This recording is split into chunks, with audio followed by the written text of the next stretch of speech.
Hello and welcome. Hope you're having a fantastic day. Rob here from musicianonamission.com, and today you're going to learn how to master a song at home with 15 simple steps to pro mixes. Now, just quickly before we dive in, this is what you're going to learn in this video. First of all, you're going to learn what mastering actually means. You're then going to learn how to master your own tracks at home, even with stock plugins.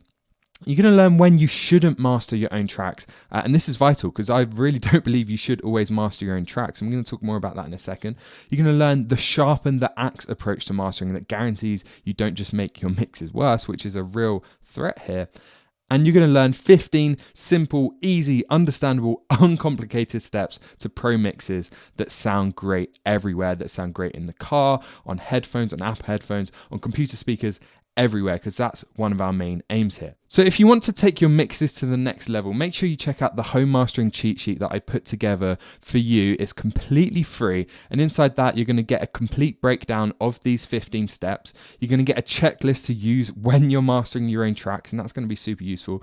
You're going to learn my favorite plugins to use for mastering if you want to go beyond stock plugins.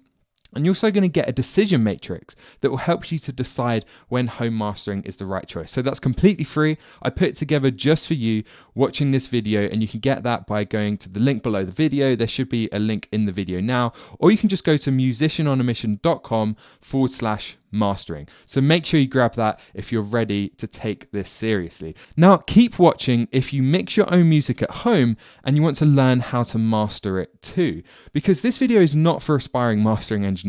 I'm not a professional mastering engineer. I'm a mix engineer. I'm a musician. I'm not a mastering engineer. So if that's what you want to do, perhaps you should go and find a professional mastering engineer. What we're going to focus on in this video is cost-effective, fast strategies that you can apply today for mastering your own music. And we're going to be focusing on the big win. So what are the simple, easy things we can do to master your tracks and take them to the next level and make them sound full of energy, loud and translatable? That's what we're focusing on here today. So if that sounds like you, keep watching.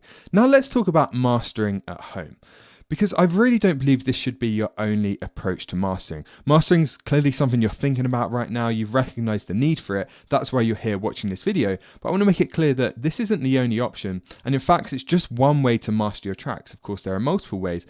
And I don't think this should be your only approach. There are two other clear, important ways, and that's professional mastering and automated mastering. So let's talk about those a bit more. Well, pro mastering. In most cases, this is actually the route that I recommend. I recommend hiring a professional, especially for important projects like albums, EPs, singles, that kind of stuff.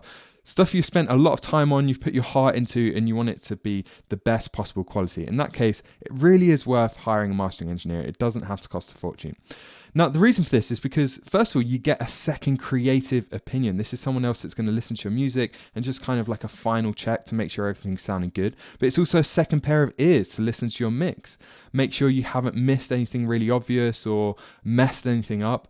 And it's a second room. If you've mixed your track in your own room or on headphones, this is a chance to send your tracks off to someone else with a different room, in most cases a very well-tuned professional room, to listen to your mix in and find any issues with.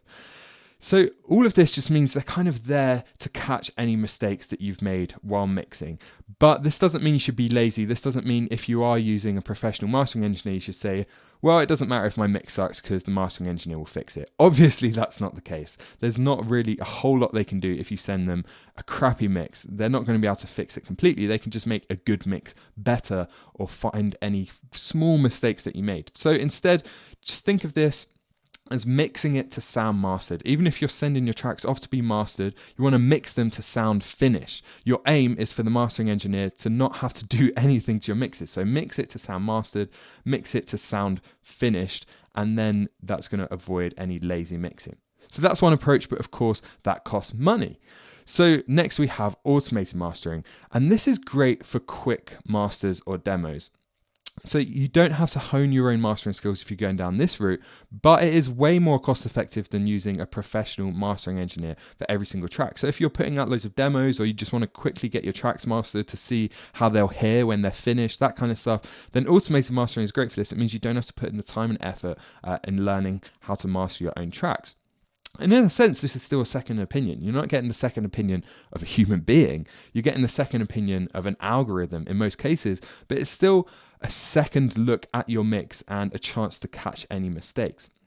Now, what I recommend you do if you are mastering your own tracks, if you're going to apply everything you're about to learn in this video, is that you master your own track, you then upload it to an automated mastering service like Aria, which is one of my favorites, or Lander, or Mastering Box. There's a few out there, and then compare them. You can just do this with one track on your EP, for example. Compare them, see which one was best, and then for the rest of the EP, use automated mastering if that sounded better, or master it yourself if that sounded better.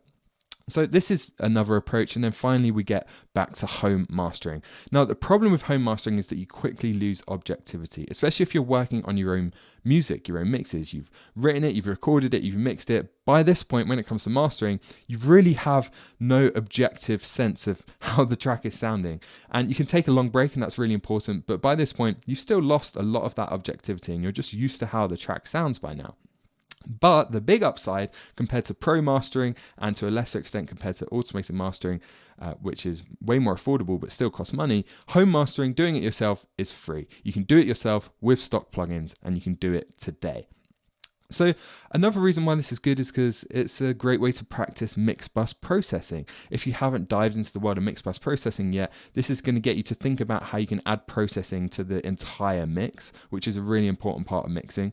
And it just kind of makes you think about your mixes in a different way. Up until this point, you thought about your mixes perhaps more on a granular level, thinking about how the bass sounds, how the kick sounds. But when you think about mastering, it forces you to look at the bigger picture and consider the mix as a whole, and consider how well it translates onto different speakers. Consider how well the dynamics work as a complete band or as a complete arrangement. So it kind of forces you to think about them in a different way. But please don't do it for important projects, or at least if you are going to master your own tracks and your own EPs, your own albums, at least compare it to an automated master so you've got a point of reference. So now let's move on to what is mastering before we dive into those 15 steps. Well, for a lot of people, mastering is just EQ, compression, limiting, and some other processing on a stereo file, on the finished mix. In a sense, it's about making the track sound better, enhancing it, making it sound more finished, more professional, more polished, making sure it's translatable and it sounds good on any speaker system, whether that's Apple headphones or a big hi-fi system, and making it louder, making sure it can compete with other tracks on the radio. But this is a very narrow view of mastering. If you just see mastering as this collection of kind of processes that you're applying to the stereo file, you're actually missing out on a lot of what mastering is. So to me, and this is why I really advocate getting a professional mastering engineer if it's an important project, it's all about getting a second opinion. If you're mixing your own tracks, or even mixing somebody else's track in your room, and you kind of finish it to the best of your abilities, you say, you know what, this is the furthest I can take this mix. Well, when you send it off to get mastered, that's when you get the second opinion, the second room. And that is absolutely vital for me. But it's also about managing the relationship between the songs and making a collection of songs, like an album or an EP, sound like an album. So we don't need to just think of mastering on an individual track basis, because also if you send several tracks off to get mastered, or if you're mastering several tracks yourself, you need to think about the relationship between the tracks. They need to sound like they belong in the right order, and often the mastering engineer will actually have a say in this. Or if you're mastering your own tracks, you want to think, okay, how does the energy of the album, does it crescendo and then kind of tail off? Is that the energy I want? Do the songs make sense in terms of tonality? Sometimes it makes sense to put songs in the same key or similar keys next to each other, so it really sounds like the album flows. And that's part of mastering. A lot of people overlook that, but it's also about continuity, making sure all of the songs on an album sound like they belong in the same place. They don't sound all wildly different. So you want to make sure there's some cohesion and continuity there. And finally, it's also about creating Red Book standard files, which is really important if you're sending it off to get printed, and if you're doing a run of thousands of CDs, you want to make sure they're in the proper format, which is Redbook standard. And also just exporting the mix at appropriate settings for other services, making sure you've got high quality files to upload to SoundCloud, iTunes, etc. So there's more to it than just a bit of processing on the stereo file. So now that you've got an overview of how home mastering fits into the bigger picture, what mastering actually is, let's dive into those 15 simple steps. And if you want a complete overview of these steps, make sure you download the cheat sheet. They're all in there, and there's a checklist to make sure you've gone through each of these steps when you actually come to master a track. So please download that cheat sheet I put together specifically for this video. And now we're going to dive into those 15 simple steps. Okay, so here I am in Logic with a finished mix. I haven't got any mix bus processing. You can see this is my mix bus here, my stereo output, my master fader, whatever you want to call it. There's nothing on there, but I finished the mix. You can see it's quite a big mix, high track count, and a lot of the processing is actually on group buses. But I'm at the point now where I'm ready to bounce this down and start to think about the mix as a whole. Generally, I would actually start doing this way earlier in the process. I would add loads of processing like EQ, compression, etc. to my mix bus as I'm mixing, and in a sense that's kind of mastering as you go. But what I've done here is just completely remove all of them, so we've got an empty mix bus, and this is purely the mix. Let's just have a quick listen so you know what we're working with here. Long it goes on, never, never, I'll never, never know how long it goes on, never, never. So it sounded great. I can already hear some issues which we're going to address later, but it's pretty much a finished mix. So we're ready to move on to the mastering phase. Now, I mentioned earlier on about the sharpen the axe approach to mastering, and that's all about preparation. Abraham Lincoln famously said, "Give me 6 hours to chop down a tree and I will spend the first 4 sharpening the axe." And this is what this approach is all about. The first 10 steps, in fact, of this 15-step approach to mastering are all about preparation. And it's not until we get to the 11th step that we're actually going in and applying EQ, compression, that kind of stuff to the master. And this approach, I think, is important for numerous reasons, which you're going to learn about as we're going. So the first step in preparing to start mastering is to optimize your listening environment. And I can't stress the importance of this enough. If you have a bad listening environment, first of all, your mixes are never going to sound great. And secondly, your masters definitely aren't going to sound great. With mastering, we're generally doing much finer, subtler moves. On a bass guitar, for example, you might boost it by 10 dB at 400 hertz if it needs it, for example. If you did that when you're mastering, that's going to completely ruin the track, and instead you'll be doing small 1 dB cuts and boosts, for example. So these finer changes, you need to make sure you can actually hear what's going on. So you need to optimize your listening environment. I'm not going to dive too much into that now, but you want to make sure you're in a good room, you've thought about the acoustics of the room, or if you're mixing in headphones, you want to make sure you've learnt your headphones, or you're using headphone correction software like Sonarworks headphone software, which I think is incredible. But just make sure you've actually thought about this and you're working in an ideal listening environment, or at least as ideal as you can make it within your means. So then once you've done that, step 2 is to finish your mix. And I want to stress that idea again of mix it to sound mastered. So what you're doing is not being lazy in the mixing phase and relying on this next mastering phase to fix any issues. You want to make sure your mix is as perfect as it can be. And the reason I included this as a step is because if you're thinking about mastering, it's easy to kind of stumble over the end of the mix. And you might be naturally inclined to rush towards the mastering phase, especially if you're new to this and you're excited to try it. So just make sure you've actually taken time to think, okay, is this mix really finished? Have I really mix this to the best of my ability? Does it pretty much sound mastered already? And am I now ready to just kind of add those final finishing touches, just the icing on the cake? So that's step 2. So now step 3, we're still in the mix here, but the last thing I want you to do is just check your levels. And what I mean by that is just look at all your channel faders and make sure you've got headroom everywhere. Make sure you've got headroom on your stereo out as well. Because if any of these channels are clipping or close to clipping, or any of your group buses, or if your stereo out or your mix bus, anything like that is close to clipping, then mastering is going to be much harder and you're not going to have optimum levels to work with. You want to make sure you've got your some headroom when you're mastering, so that when you apply compression, limiting, that kind of stuff, you've got something to work with. And headroom is just making sure you're not clipping anywhere, you're not hitting 0. So I'm just going to hit play now and take a look at all of these level meters, make sure everything's okay. Long it goes on, never, never, I'll never, never know how long it goes on, never, never. Okay, everything's looking good. And that's because I've already addressed it. You might notice these gain plugins on these group buses. What I'm doing here is just trimming 7 dB, 9 dB, 7 dB, 7 dB, because they were getting a bit hot. So let me show you this one here, the acoustic drum bus. We're trimming that by 9 dB. What happens when I bypass that? Long it goes on, I'll never know how long it. So if you'll notice, the acoustic drum bus, that was fine. I still had plenty of headroom, but we peaked on the stereo out. This actually peaked. So you just want to make sure you're not near peaking. Sometimes it's deceiving because even if you're not peaking anywhere else, for example, in your group buses, individual channels, you could still be peaking on the stereo out. So then when I engage that again, Long it goes on, never. okay, great. We've got 5 dB of headroom. That's plenty of room for the occasional peak to just push that up a bit. So we're good to go. And we can move on to step 4 now, which is to bounce down your mix to a stereo file. Now, when you do this, a couple of pointers. You want to make sure that you're bouncing it down at the bit rate that you're already working in. So if you're working in 24-bit, which you probably are in most modern DAWs and with most modern interfaces, leave that at 24-bit when you export it. Of course, you want to export to WAV or another lossless format. You don't want to export to MP3. And finally, stay in the same sample rate as well. So this project was in 48 kilohertz, so I'm going to leave it in 48. And what we're doing here is just making sure we're maintaining the same settings that go through to the master.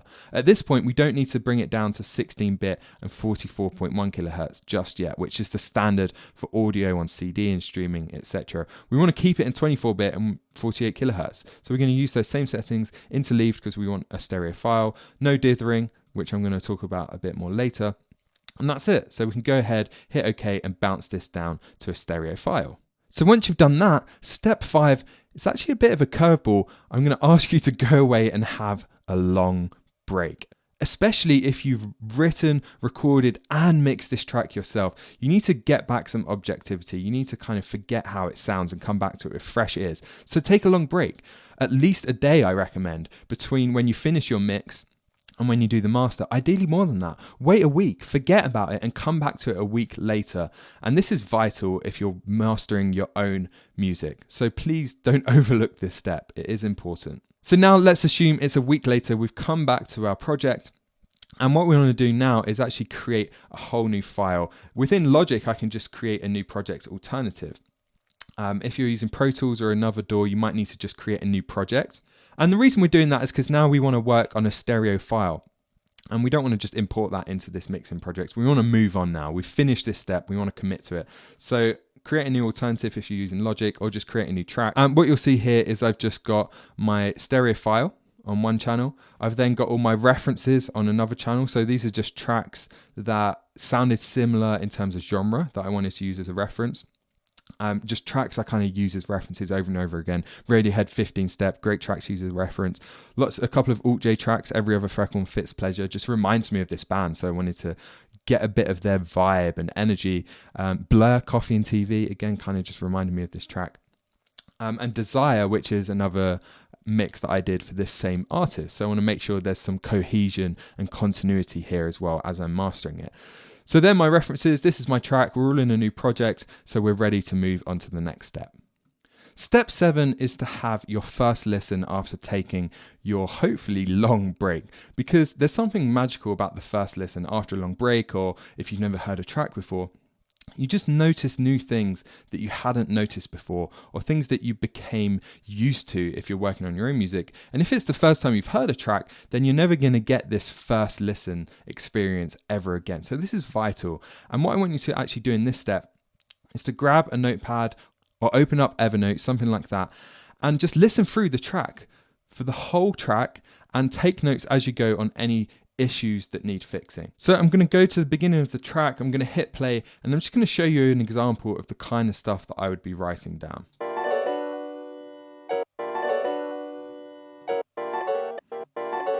I've been teething in my tinfoil town for all of my life. I've been seething at these blue-toned towns for most of my time. And It feels like I'm on fire all the time. It feels like you want water. These thoughts of mine. Never, never, never, never know how long it goes on. Never, never, I'll never, never know how long it goes. So we've got a few things there. I'm going to stop that before I bore you, because the next step is, after you've had your first listen and taken notes, is to do a full analysis. And this is really going back to that idea of sharpening your axe. And the things you want to do now are compare to your references. That's really important.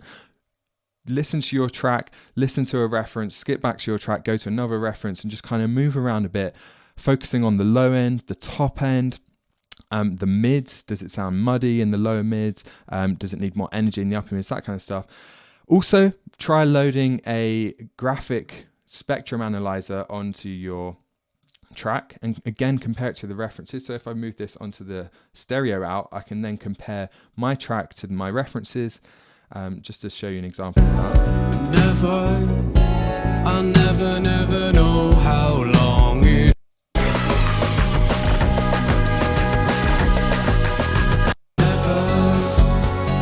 So you can see there, maybe I'm lacking some energy in the mids in general. You can also try using a filter just to narrow in on the low end. So I can engage a filter like this. Let's make that nice and steep. And I can bring that down to, say, 150 Hertz and just listen to everything below that. And then jump to a reference.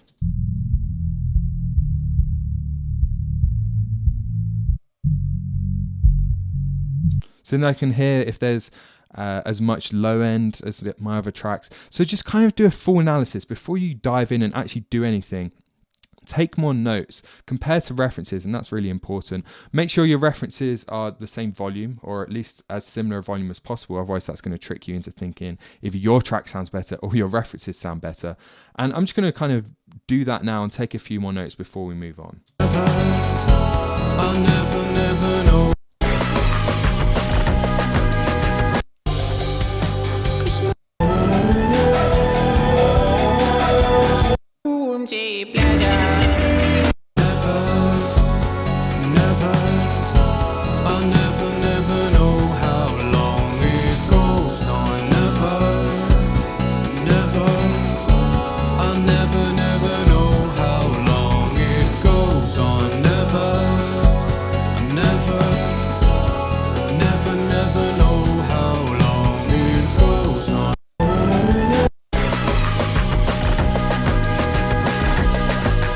So in terms of top end, you can actually hear there's quite a big difference between my references. This Radiohead track has got quite a lot more top end than the Alt-J track.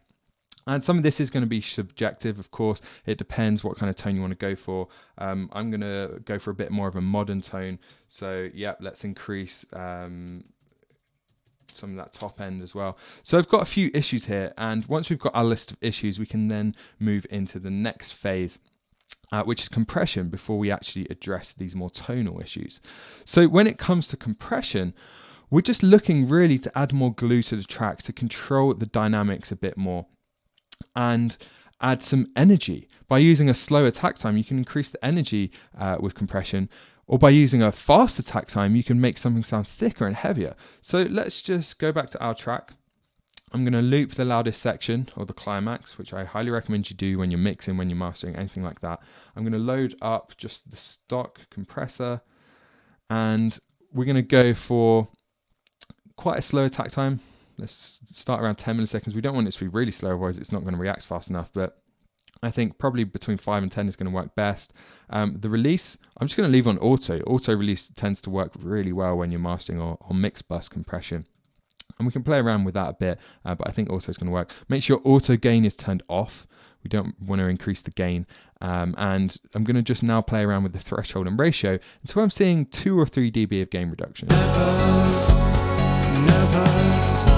I'll never, never know how long it goes on. Never, never, I'll never.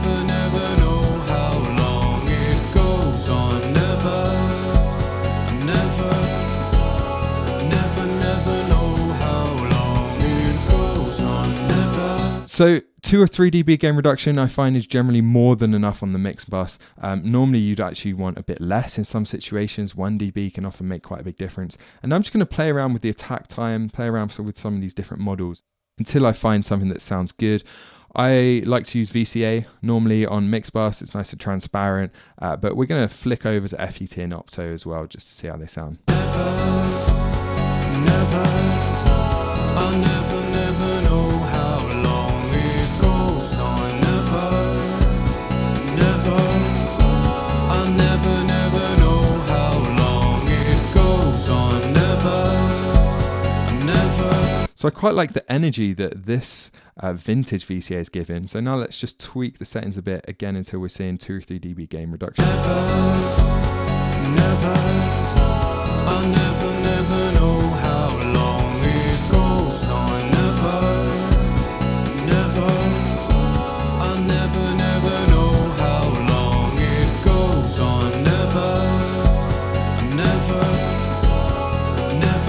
know how long it goes on. I'll never. So in this case, I actually quite like using manual release. It's adding a bit more energy. But we're pretty much there. We can bump up the makeup gain now to make sure it's the same volume. I'll never know how long. So let's do a quick comparison. What you should notice is without the compression, it sounds a bit lifeless. And when I bring that compression in, it adds more glue and energy to the track. So this is without. I'll never know how long it goes on. I'll never know how long it goes on. So there we go. I'm not too fussed about dynamic control here. Some people, when they're mastering, they really squeeze the track because they want to get as much volume out of it as possible. I actually find if you do want your track to be loud, it's better to leave it. But in this day and age with streaming services that turn down your track if it's too loud, you don't need to worry about loudness at all. And instead, I'm more worried about dynamic range, which we'll talk more about in a second. But I'm happy with that. So now let's move on to EQ. So I've got those issues that I wrote down that we're going to address. So we want to increase the top end. Vocals and everything really just sounds a bit muddy. So that's probably going to mean a cut around 300, 400, 500 hertz in that kind of lower mid range. Not enough energy. I think it could have a lot more energy in the upper mids. That'll give it that kind of rock aggression that we want. And then the low end is sounding a bit undefined, not so much muddy. We're talking about a bit lower than that, maybe around 100 hertz. I'm going to try cutting that. And we're going to try and prioritize cuts, but I really don't subscribe to this subtractive EQ mindset. If you need boost to get where you want to go, and this is why it's so important to have these intentions and have this sharpen the axe approach, it's because now we know exactly what we want to do. We have a clear intention. We're not just playing around with EQ. So I know exactly how to dial these in. So let's load up an EQ and let's just get going. So let's start with the top end. I'll never know how long it goes on. I'll never know how long it goes on. Never know how long it goes on.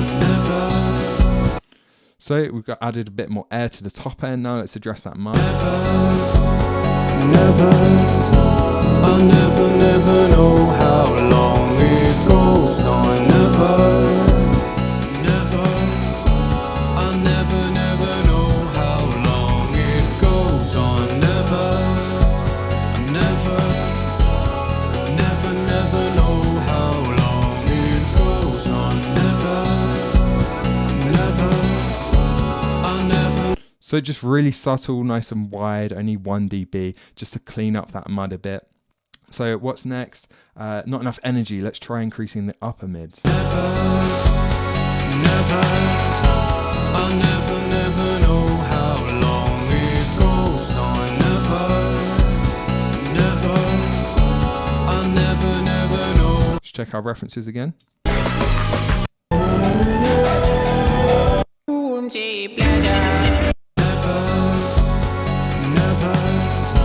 I'll never know how long it goes on. I'll never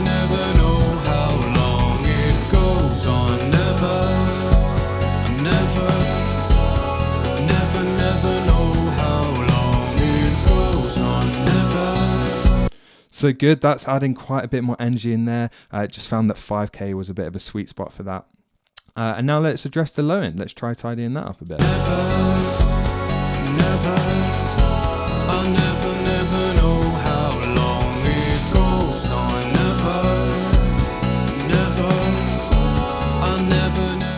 I'm going to turn the volume of my headphones up a bit. I find generally that helps if you're struggling to hear the low end. And something else I'm going to do as well is just chuck on Sonarworks. Because I'm doing this in headphones, I really love using their Sonarworks reference, and I'm going to turn that on. So this might sound a bit odd to you now, but just while I dial this in, I'm going to have that on, and then I'll turn it off.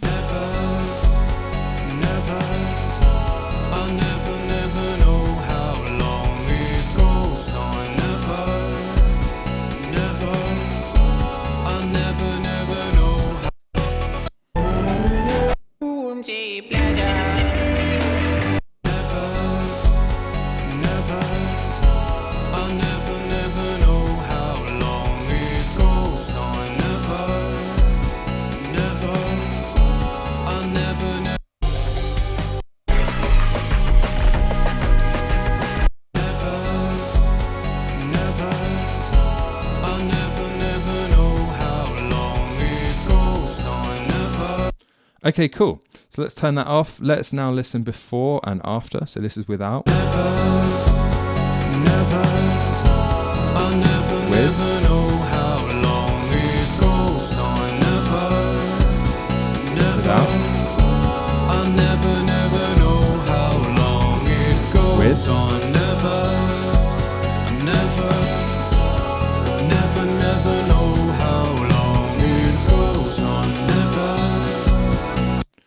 So that's sounding good to me. I feel like we've solved those issues that we wrote down. And there's another thing that I want to point out here. Sometimes you will need to use multi-band compression. When you're fixing tone and fixing issues, if they're static issues that are there throughout the whole mix, then fix them with EQ. But if there are dynamic issues, for example, the bass is fine in the verses, but then in the chorus it's overpowering, that's when you want to start using things like multi-band compression. And I'm not going to dive into that too much here because we're really focusing on the big wins, but you can use multi-band compression to control the low end of your mix. And just by engaging the lower band rather than all of the bands, just engage the lower band just to compress the low end individually. Or sometimes if the mix is muddy just in certain sections, you could just compress, let's say 200 to 500 hertz. Don't go crazy with multi-band compression. It's really hard to ruin your mixes with. My main advice there is to just use one band at a time. Just compress the low end or compress the upper mids if it's sounding a bit harsh. Don't try and use every band. And in this particular case, I don't feel like there are any issues that I need to fix with multi-band compression. So I'm not going to do it for the sake of it. I'm going to move on to the next step now. So step 12 is optional enhancements. And I want to stress that word of optional because sometimes you don't need these things. Sometimes just with a bit of compression in EQ, we've addressed the tone, we've addressed issues, and it's sounding awesome. We don't need to do anything else. But generally, there's a few more steps I like to take just to enhance the track a bit more. So that could be things like stereo widening, it could be saturation, or it could be automation. Maybe we want to actually automate the volume here so that this last chorus, which is kind of the climax of the song, is 1 dB louder than the rest of the track. So they can just bring the rest of the track down 1 dB, and then as we transition into that chorus, it's going to get louder.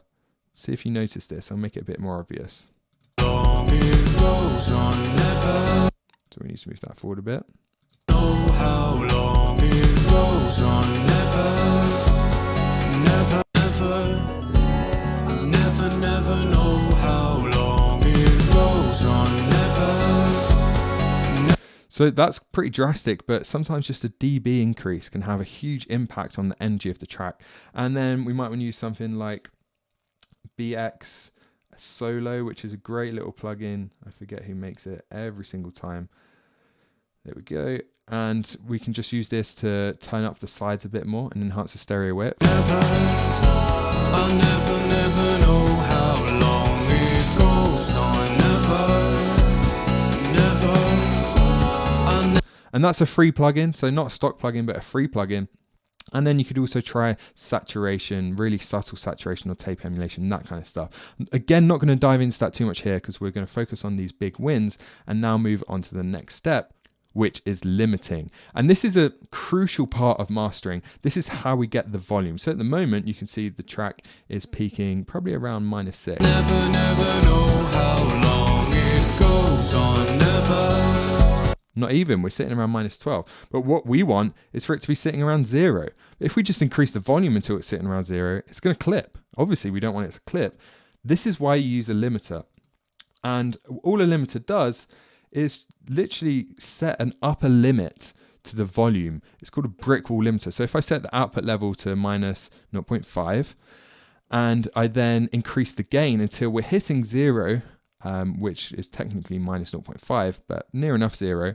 What this is going to do is make sure it never actually goes above this output level. So we're not actually clipping, and instead it's like a fast compressor that's just going to really quickly clamp down on the audio to make sure it doesn't peak. And that's how we get volume. That's how you make your mixes loud. Now, my recommended approach here is that you just increase the gain until you're seeing 2 or 3 dB of gain reduction. And generally, that's enough to compete with stuff online. You really don't need to push your track hard. You don't necessarily need to worry about LUFS and how loud your track is, because as soon as you upload it to Spotify, YouTube, iTunes, it's going to get turned up. And all the other tracks that are too loud are going to get turned down. And by just having 2 or 3 dB of gain reduction on a limiter, we know that first of all, we're not pushing the limiter hard, so it's not going to sound bad. And secondly, we know that we've got enough volume at least to compete. So let's just do that now. Never know how long it goes on, never. I'll never.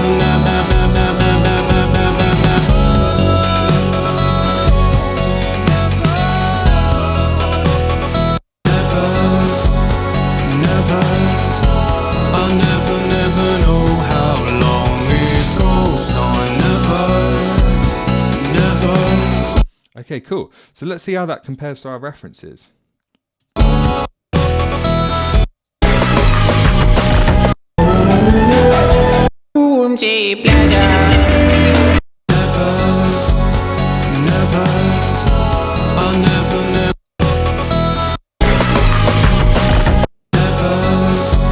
So the references sound louder. Of course they do. They've been heavily squashed.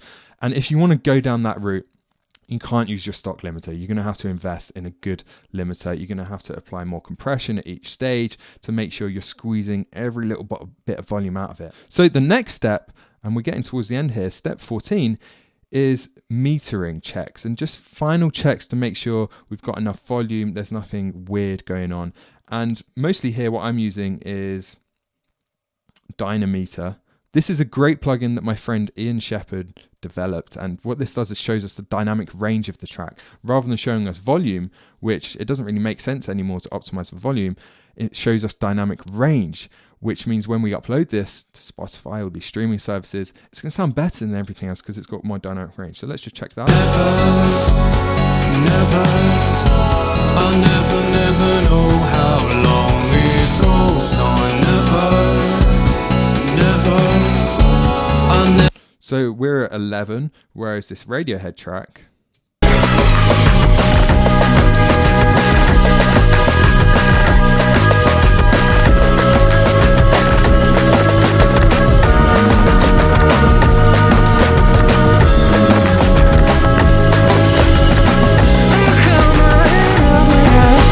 so now we can see that Radiohead track is really squashed, and actually trying to get to that level of loudness isn't really what we want to do.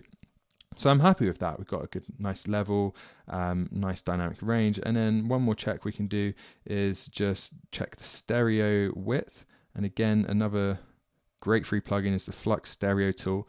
And with this, we can just check the phase. I'll never know how long it goes on, never. So that looks okay to me. We want to be near a +1, definitely don't want to be -1. So that's it. Just check the dynamic range, check the stereo width, any metering plugins. There's a few out there just to make sure you're good to go. And then step 15, we've reached the end, is to bounce your track down. Now, before you bounce it, you want to make sure you're dithering. So let's go to our export window and we want to export a WAV. Let's tick MP3 as well. While we're at it, let's also burn an MP3. And now what we want to do is actually go down to 16 bits and 44.1, which is the standard for audio.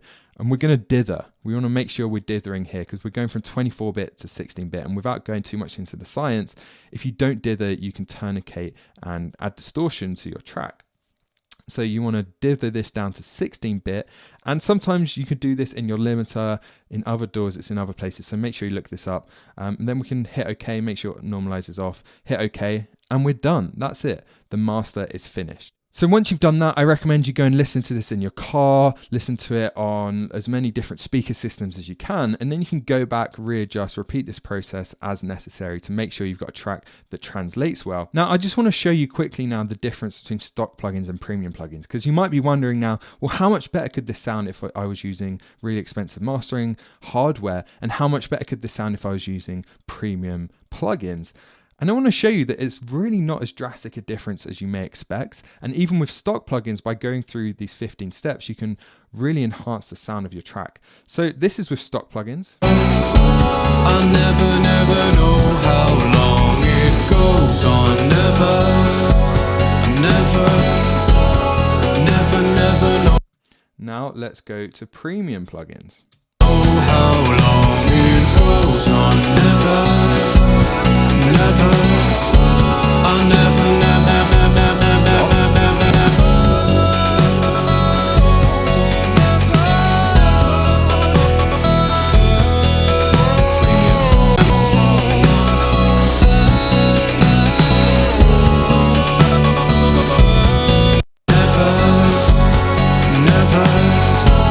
never know how long it goes on. I'll never know. So there is a clear difference, but you can hear that we're 80% or 90% of the way there with stock plugins. Those premium plugins just add a kind of new level of sheen. I'm also doing a lot more. I've got some multiband compression going on. I've got some saturation. I've got some mid-side EQ. So with this EQ here, I'm only EQing the sides, which is why it sounds wider. But you can also hear that with stock plugins, we're getting 80, 90% of the way there. We're still improving the sound of the track, making it more translatable, making it have more energy, more punch, more power. So make sure you really get confident at using stock plugins before you move on to premium plugins, because you can get an amazing sound with them. I hope you enjoyed this video. I just want to remind you again about the home mastering cheat sheet, because inside there you're going to get a complete breakdown of these 15 steps so you can run over them again and really learn them. There's a checklist there to use and actually apply this. You're going to get a list of my favorite plugins to use for mastering, as well as a decision matrix to help you decide when home mastering is the right choice. And you can get all of that for free. It's absolutely free. And I made this just for this video by clicking the link in the top right of the video, clicking the link in the middle of the video, clicking the link in the description, or by going to musicianonamission.com/mastering. So don't forget to leave a like if you found this helpful. Let me know in the comments below if you have any questions, and I'll see you again soon.